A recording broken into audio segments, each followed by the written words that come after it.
Muivah Hospital dagi discharge Twkhre. National Socialist Council of Nagaland IM gi General Secretary oidiba Thuingaleng Muivah masagi anaba ama namaram oiraga haukiba numit kharani asida Dimapur gi hospital amada laying chathaduna lerakibadu ngarang haksangi phibam phagalakpadagi hospital lagi discharge Twkhre hairi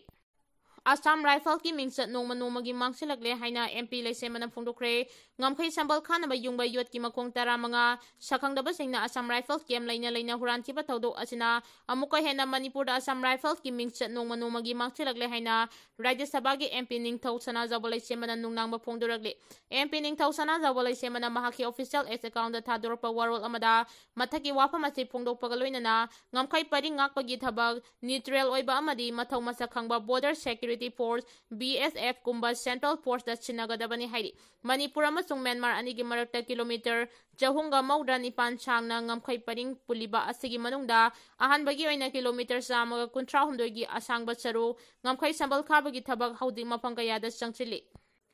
Ngaglibadi Assam Rifle ki kem yamna nakna leiba mafamda ngangkhai sambal khanaba yungba yot ki makong tara manga masak khangdaba singna huran khre haina Assam Rifle ki maikedagi More police da complaint ama tawrakba asine complaint adugi matungina More police kangbu ama mafam aduda chatuna yengsinbada yot ki makong tara manga kakthatlaga huran khre haiba khangba ngamkhre Assam Rifle ki naton chumangdada ngamkhai sambal khanaba yungba yot ki makong Huran Hankiba asimangna state asigi miyamna Assam Rifle cha thajaba noma gi mangchilakli maramasina ngamkhai paring ngakpagi thabak BSF kumba neutral oiba amadi mathau masak khangba Central Force da chinagadabani hainasu Ningthau Sana Jawba leisemana makatana phongdorakli PR lengangna maram oiraga Manipur kangkhong chaireklabadi madugi teksak pumba MLS na pugadabani haina Joy Chandrana phongdokkhre PR lengangna maram oiraga Manipur kangkhong chaireklabadi madugi teksak pumba MLS na pugadabani iramda masida miyangi mihut oiba leader kharana leibak nungsiba saraga leibak yonthopagi thabak tawba yawbadagi ngasidi Manipur da PR lengak lakpani haina Justice Committee on Anglo-Manipur War 1891 Martyrs Freedom Fighter o Kangleipak Manipur gi Chairman Joy Chandra Konthokdamna phongdokkhre wafamasi Agriculture Department Government of Manipur amadi MOL Imam Organic FPC Limited Manipur na khutsamnaduna Tengnopal District ki Khangsim Block da pangthokpa Farmers Training cum Fertilizer Seed Distribution Program da Special Guest of Honor oina saruk yardaduna mahangna phongdokkibani mahangna makata na hai ngasi pangthokliba program ase iramda masibu chahonga hongnaba pangthokpa program ne Aikoigi itaudi singpa turel kanduna lamdamasida pothok marangkaina puthokpagi wakaldane ngaside mitok miyang changsilaklaga aikoigi pothok ting chathokli madudana tana singpa turel mangsilagli amadi aing asagi khal kaihali nongju nongthagi khal kaihali masi kallaba matamdada pothok marangkaina puthokpa ngamgani haiki mahangna makhata na phongdokkibada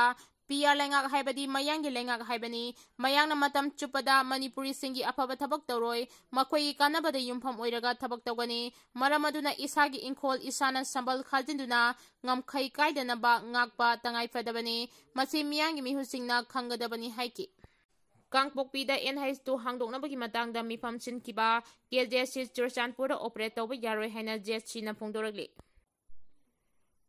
Kuki amadi jogi apunba FS body amani haiba Kuki Jo Council achi Jo miyamna namna khunda laidaduna lairiba Churchanpurda makhatana operate tawba yaroi haina Jomi Council na phongdoragli Jomi Council na thadorokpa chirol amada Central Authority ki maikedagi National Highway 2 da free movement yanabagi damakta Kuki Jo miyangi lairiba akhanaba Civil Society Organization CSO Singawari sananabagi damak invitation tharakiba lai haiba Jomi Council na khangmangamle Jomi Council amadi lup achida affiliate tawriba tongan ba loop singa tanaramdaba tawdana hiram asigi matangda thabak thoram amata lokhatpa yaroi hainasu Jomi Council na akanba wafam thamlagli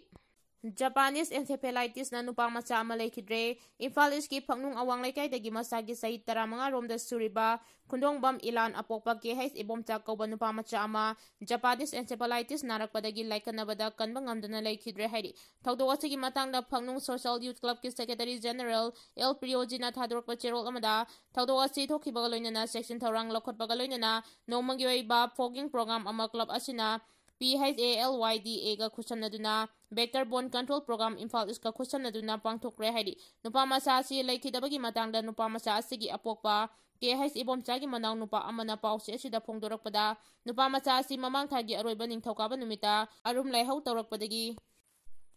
ahanbada saumbungda laiba PHC da laying naba pukhatki adubu laying sangadu yauraba fawbada mahaki phibam phagalaktabadagi jenimta puraktuna makhatana laying khibani adubu kanba ngamhaudana ngarang nungthil pung 3 lom tarakpada laikhidabani haidi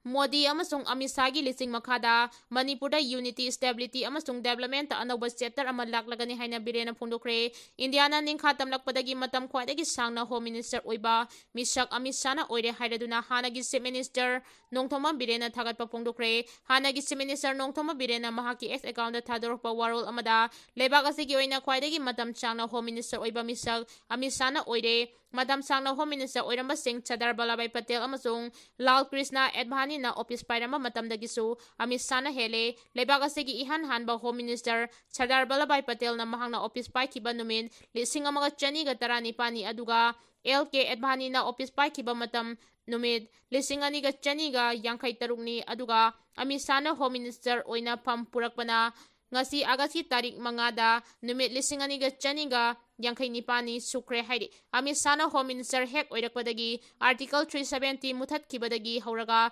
Terrorism gi mayokta singthaningai thabak ting pangtokpaga loinana Lebak asigi internal security mapangal Kankat hanbang ngamkre hainasu singtharagli Amisana lebak asigi Home Minister Oirakpadagi Manipur gi oinasu singthaningai oiba thabak khara paladuna Manipur People's Army ga MPA peace talk ki matangda yanaba purakre mahaki lising makhada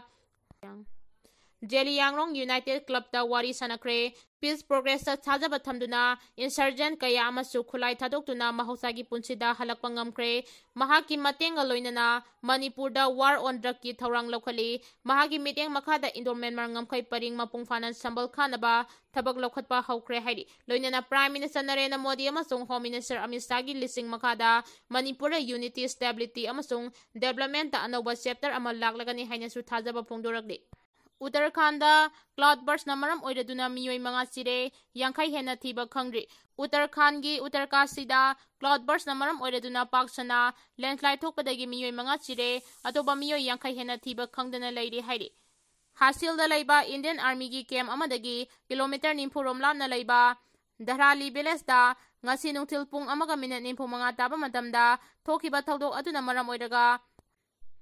Gangotri Dam gi lambi pumnamak chathok chachin tawba yakidre ising amasung leikhom leinang chentharakpana mafam aduda paksana mangata thokle haina report amana phongdorakli India Today TV report amana hai mafam adugi akoibada leiba hotel amadi kaithel pumnamak mapung fana amangada thokle thodok adu hek thokraba matungda Uttarkasi Police, State Disaster Response Force, National Disaster Response Force, Indian Army amasung atay rescue team singsang sinduna mi kanba amasung mateng pamgi thabak chathaki Indian Army na hojik fawbada mioi tara mga kanbang ngamle haidi social media platform X ta thagalakpa warol amada Uttarakhand gi Chief Minister Pushkar Singha Damina hai Khangawdana thorakpa thodok aduda awa ana tarapasingi mateng pangnaba district administration na akhanaba thorang kaya lokale Indo-Tibetan border police ki mioi tara tarukna sabat team amasu Darali da sangchinduna mi kanba amasung mateng panggi thabak chathari hiramasi ki matangda center na mateng pangani haina Union Home Minister Amit Shah na phongdokkhre Nupi sing numidang pung taragi matung factory da thabak subada lengang na thingkre ngasi Manipur lengang na thokiba notification amagi matung ina makhal khudimaki factory sing da numidang pung taradagi mathangi ayuki pung mga phawba hairiba matamasi nupi sing thabak tawbada thingbaga loinana nupi worker singi damak factory chalairiba singna paikhatkadaba thabak singchu khangankre Additional Chief Secretary Textile Commerce and Industries Manipur Government Anurag Bajpai na thokiba sirol amagi matung ina Factories Act 1948 ki section 66 subsection 1B gi makhada Manipur gi oina factory makhal ama hektada nupi sing numidang pung tara tabadagi mathangi ayuk pung mga taba fawba thabak tawbada athingba thamle athingba sin notification asina hek thokpadagi chatnaba haure hairi factory da thabak suba yauriba nupi singi damal factories chalairiba singna tawgadaba thabak singi matangda chirol aduna Sugaina takladuna hai numidang pung taret ki matung fawba nupi sing thabak sugadabani haina ꯆꯠꯅ ꯄꯊꯥꯞ ꯊꯝꯕ ꯌꯥꯔꯣꯏ ꯑꯗꯨꯕꯨ ꯊꯕꯛ ꯁꯨꯒꯗꯧꯔꯤꯕ ꯅꯨꯄꯤ ꯃꯁꯥꯅ ꯌꯥꯕ ꯑꯃꯗꯤ ꯑꯄꯥꯝꯕꯒꯤ ꯃꯇꯨꯡ ꯏꯟꯅ ꯑꯏꯕ ꯆꯦꯔꯣꯜ ꯑꯃ ꯄꯤꯔꯛꯄ ꯇꯥꯔꯕꯗꯤ ꯄꯨꯡ 8ꯀꯤ ꯃꯇꯨꯡꯗ ꯊꯕꯛ ꯁꯨꯕꯒꯤ ꯑꯌꯥꯕ ꯄꯤꯕ ꯌꯥꯏ ꯅꯨꯄꯤꯁꯤꯡꯕꯨ ꯊꯕꯛ ꯄꯤꯔꯤꯕ ꯃꯤꯑꯣꯏꯁꯤꯡꯅ ꯊꯕꯛ ꯁꯨꯒꯗꯧꯔꯤꯕ ꯃꯐꯝꯁꯤꯡ ꯃꯇꯤꯛ ꯆꯥꯅ ꯃꯩ ꯉꯥꯜꯍꯟꯕ CCTV ꯀꯦꯃꯦꯔꯥꯁꯤꯡ ꯃꯐꯝ ꯀꯌꯥꯗ ꯊꯝꯗꯨꯅ ꯐꯦꯛꯇꯔꯤꯒꯤ ꯃꯅꯨꯡ ꯑꯃꯗꯤ ꯃꯄꯥꯟꯒꯤ ꯑꯀꯣꯏꯕꯁꯤꯡ ꯌꯦꯡꯁꯤꯟꯒꯗꯕꯅꯤ ꯑꯃꯗꯤ ꯅꯨꯄꯤꯁꯤꯡꯕꯨ ꯊꯕꯛ ꯄꯤꯔꯤꯕꯁꯤꯡꯒꯤ ꯃꯥꯏꯀꯩꯗꯒꯤ ꯃꯌꯨꯝ ꯐꯥꯎꯕ ꯆꯦꯛꯁꯤꯟꯅ ꯊꯤꯟꯒꯗꯕꯅꯤ ꯊꯕꯛ ꯄꯤꯔꯤꯕꯁꯤꯡꯅ ꯅꯨꯄꯤꯁꯤꯡꯒꯤ ꯑꯣꯏꯕ